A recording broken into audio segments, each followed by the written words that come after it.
So hi guys, I wanted to come on today and address the children. The children as in the small children, as in the teenagers, the crystalline, the rainbow children, all these new children that are coming here.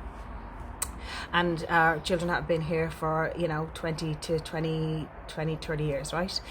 They are called the third wave of volunteers. So if anyone who's familiar with one of Dolores Cannon's books, a QHHT practitioner who I learned my QHHT from, she talks about that in one of her books called The Three Waves of Volunteers. And basically what that book is about, it's about the volunteers that came here when the call went out that Earth was in trouble. And that was around 1920s onwards, when there was lots of wars and stuff like that. And Earth was on the way of being destroyed. So the call went out to all the souls out there who are to come in to reincarnate, and they said that the Earth was in trouble and that who wanted to volunteer to come down to fix the Earth. So the first wave of volunteers would have been around in their now 70s, 80s. They would have been the first wave. They would have felt really not part of this Earth. They would have came here, would have not really liked the way the Earth was, the wars that were going on, the anger, the frustrations that was going on in the world. They just wanted to get in, do their job and get out. They were the way showers. So they're in their 70s, 80s now. The way showers were the ones who were the real airy fairy ones, I suppose, way back when. Growing up, especially in, say, for instance, Catholic Ireland, I'll put my own family into this example. My Auntie Ethel, who's in that era, I won't give away our age, but she would have been the one who, in her family of 16, 11 sisters and 4 brothers, she was seen as the one that was a bit wacky and a bit weird and didn't really believe in what she was told, and didn't like conditions, didn't like limitations, didn't like the beliefs that what was being rammed down their throats, especially in Catholic Ireland.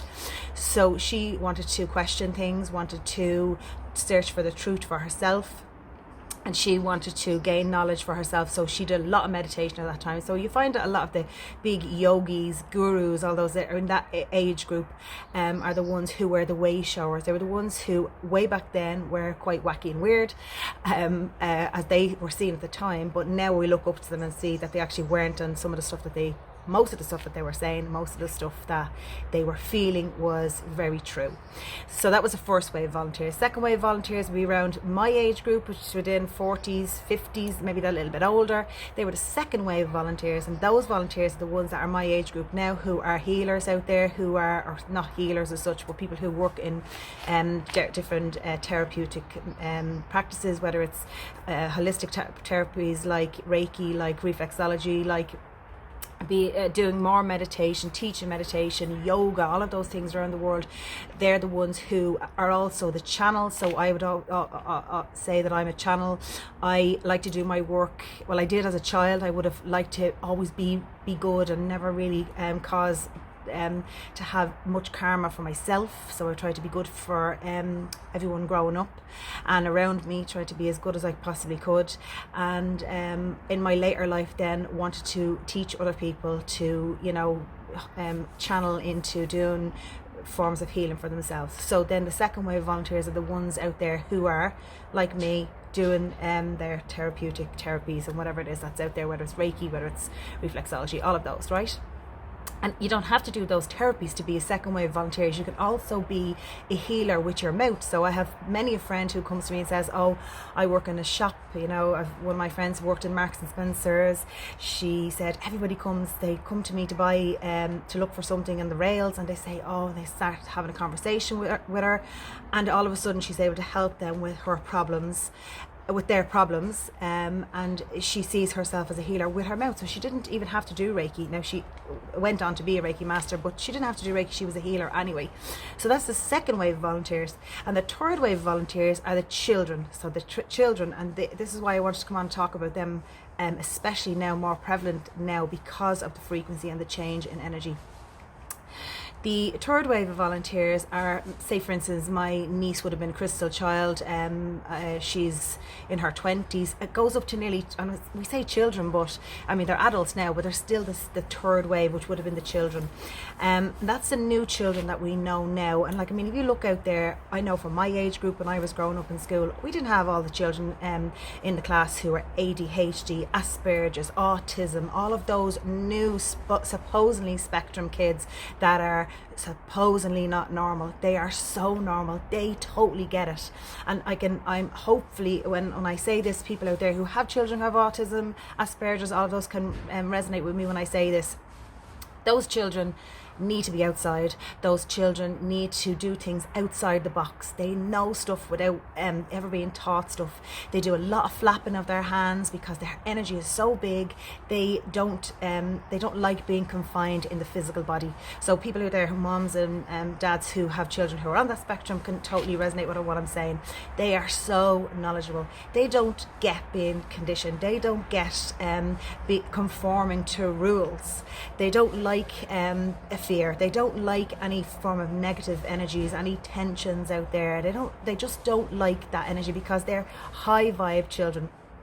They've come in with their DNA already changed, their frequencies already changed. Our group, the people who are before us and that the older age group, we have to shift into this new energy now. We're trying to move from the 3D into the 4D into the 5D. We're trying to shift and integrate our energy now. At the moment, the way the world is going through this massive big shift and this big change. But the children that have been here for the last 20, 30 years already have that DNA, and that the DNA changed, the frequency has already changed, and they especially don't like the negative energy. They don't like any form of the other end of the spectrum. So there's love this end, there's fears that end. They don't like anger, they don't like resentment, they don't like control, powerlessness. They don't like all of those things. They don't like the negative that's happening, especially now at this time. So what I'd say to you out there, especially now because we are indoors, a lot of us have to isolate. We know our own children. I have 4 of my own. We know our own children. I can see my own children, how they're all reacting differently. You know, I have one who's very sensitive, who, you know, likes being around their friends because they can chat to them, they can get stuff off their chest when they're there. When they're at home with their parents and they don't really have that connection with their parent, they might feel that they can't speak out for themselves, which means there's an energy build-up of negative energy in their body. They're watching stuff that's going on television. So that's why I'm trying to say to you is to be so mindful of around the children, especially that age group of children 25 downwards, and maybe that even that little bit older, 20, 28 downwards. Those children are so sensitive to negative energy. So turn off the televisions. Try not to give them any way of letting that stuff seep into their mind, any negative energies. All we're hearing at the moment on TV is negative, fear, uncertainties, and they don't like that. And it doesn't resonate with them. So within them, they have this build-up of tension and negative energy. And that's why I keep saying this and harping on about the whole thing about meditation. We, as their parents, we need to teach them to meditate. I wasn't taught how to meditate when I was a child. I went to mass when I was a child because my mother sent me to mass because that was the way then. But now we see now that there's so many more people. They're bringing it into schools now about doing mindfulness and meditation. Bringing into schools, some of our Catholic schools are bringing in yoga where that wasn't heard of 20 years ago. So there is a massive big shift that's happening, but we as their parents, so if you have your own children, we need to teach them to meditate. And that means it's a small amount of meditation a day. You try to get the children, even if it's 5 minutes, just to sit outside to breathe. Any more than 5 minutes, especially if they're young, they'll just hate you and they'll start laughing. I was doing it with my children earlier on. I was doing the 4-4-4 meditation and my children were laughing after 5 minutes. So it's only, at 5 minutes, you get 5 to 10 minutes maybe max out of them, but teach them now while they're small. And when you teach them to go within and you teach them to remove that negative energy with their breath, breathing in golden light and letting out any negatives, anything that's going on, because they do have tensions in their body. So it's really important for them There's so many of my clients, so many of my friends are messaging me saying that children are really feeling, especially the older children, going through, we have our children. We know people out there who have children who are suicidal, depression, anxiety. We didn't have that when we were kids. We were told to get out and play, and really told to get out and play meant that we were actually outside. It's so good for them to be outside, because running around in the fresh air, running around without a carefree, out in the grass, it's actually so good for the physical body. So at the moment, because we're in isolation, we're told to be indoors. It's really important for them, even if it is getting outside your back garden and sitting with them for a few minutes doing meditation. If you're able to do your 2k and get out and do a quick walk, and if you're fortunate enough to live beside the beach, get out to the beach, especially with the kids, because they're really feeling it the most now. And I did talk recently about crystals. Crystals are really important for these children because they're crystalline rainbow children. They come in with that vibration. They know, I know a lot of my clients, I say to them, they I bring home a crystal from having Reiki off me, and they bring home a crystal and they say, Hazel, my child took that crystal straight away and had it in the bed with them. They just knew that it helped them. So the children that are now the third wave of volunteers, they know all about the stuff that we're learning, that we had to learn. So we had to learn about what meditation does for us. We had to learn about what yoga is, how to de-stress, what crystals do for our body, breathing in the right way. We had to learn that, but these children are already coming in here knowing that.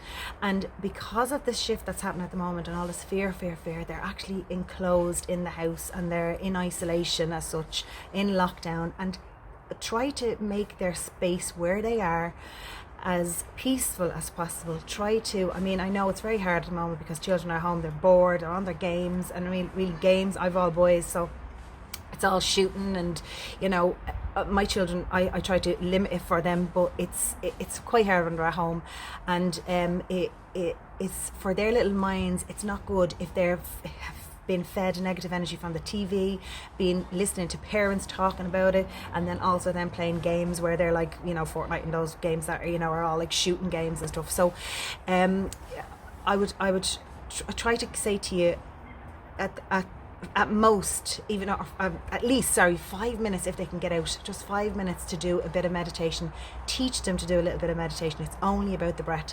I'll put up a quick meditation. I've just done a quick meditation. I'll put that up tomorrow, and it's just a small little meditation to teach the children how to just be still for just a few minutes.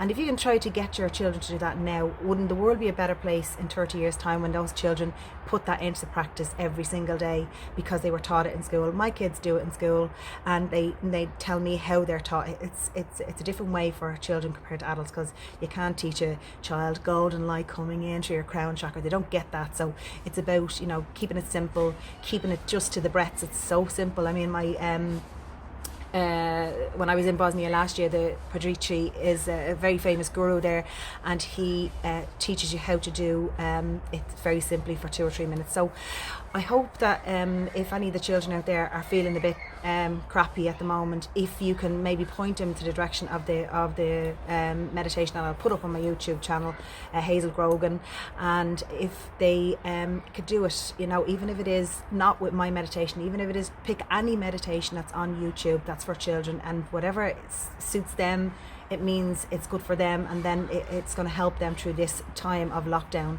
And then hopefully, because we're going to be in here probably for another couple more weeks, that once it's practiced and they get used to doing it, they'll do it anytime they feel stressed. So try to be mindful of your children at the moment. As I said, as adults, we have to be the ones to steer and guide our children, and if we can do that in a way of from meditation and just cutting down on all of the negative that's around them at the moment, and keep them as safe as possible, not only physically safe but also keeping them safe in their mind, because they really do need that at this point. They have come here as this wave of volunteers that are coming to change the world. I have my youngest, my 11-year-old, who came here to change me, and at the moment we see there's so many people who are losing their family members, and I'm sending out healing to all of them. But remember, at the time of the most trauma is when you grow the biggest. I mean, if you have a parent that's sick, I had a child that was sick 11 years ago, and I was on a totally different path to what I'm on now today, and he was the one who was my catalyst, my stone in the lake that went out and it set out a ripple effect that went out. And I have worked on hundreds of thousands of people now at this point, and it's maybe 100,000 people, hundreds of thousands, I wish not yet, but I plan to do that. And it's when you can understand that, say for instance, my little son, who's 11, who was that a pebble that went into the lake that sent out that ripple effect. When you can understand from that one child how that ripple effect went out, and look at all the people that I've helped, look at all the people who are now on a different path, who are now changing other people. So from my one little son, that's the ripple effect that came out from him. So from your trauma, you can also have a ripple effect that goes out from you, because it's an awakening for you. So try to see it as a positive, then seeing it as a negative. And I know we've all gone through our traumas, our crosses to bear.